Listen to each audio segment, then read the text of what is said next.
በሰሜናውያን የተፈጠረ የተባለው የትብብር ካውንስል ትክክለኛ መረጃ የሚል ነገር አንስተናልና ስለሱ የተወሰነ ነገር እንበል። ከትግራይ ኃይሎች አፋር ጉጉሙ ከቤኒሻንጉል የቤኒሻንጉል ኃይል የሚባል አለ። ከዛ ደግሞ የጉሙዝ ኃይል የሚባል አለ። የፋኖ አለ። የነጃልማሮ ኦነግ ወይም ኦላ የሚባለው አለ። የኦጋዴኑ አለ። የጋምቤላ ገና ያልጨረሷቸው 2-3 የዚህ አካል ለማድረግ ገና ንግግር ላይ ያሉ አሉ። ከዚያ ባሻገር አጎራባች እነዚህ አካላት አጎራባች ከሆኑት ከሱዳንም ከኤርትራ ጋርም ያላቸውን ግንኙነት ጥብቅና የቀረበ አድርገዋል።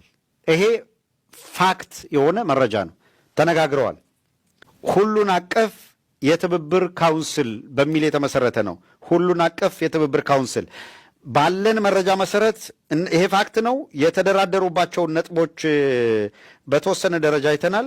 ለምሳሌ አንዱና በዋነኛነት ከተነሳው መካከል ጽምዶ የሚለው ቃል በራሱ በትግራይና በኤርትራ ኃይሎች መካከል እና አብይ አህመድ ያንን ለዘመናት ከዚህ በኋላ ሊገናኙ በማይችሉ ደረጃ ደም አቃብተናቸዋል ብለው የደመደሙት ኤርትራውያንና የትግራይ ሰዎች ድንበር ተጋርተን አብረን የምንኖር ስለሆንን በአንድ ወቅት በተፈጠረ ግጭት ዘላለም የግጭት ቀጠና መሆን የለበትም።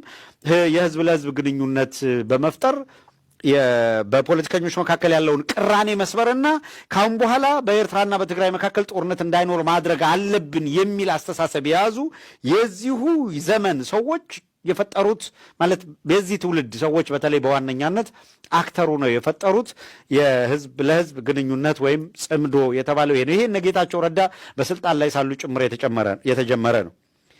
ይሄ የትብብር ካውንስል የሚባል ንግግር ሲጀመር ጽምዶ የሚለው ከነቃሉ ጀምሮ ተነስቶ ውይይት ተደርጎበት ከቃሉ ጀምሮ በዛ ላይ ስምምነት ላይ አልተደረሰም።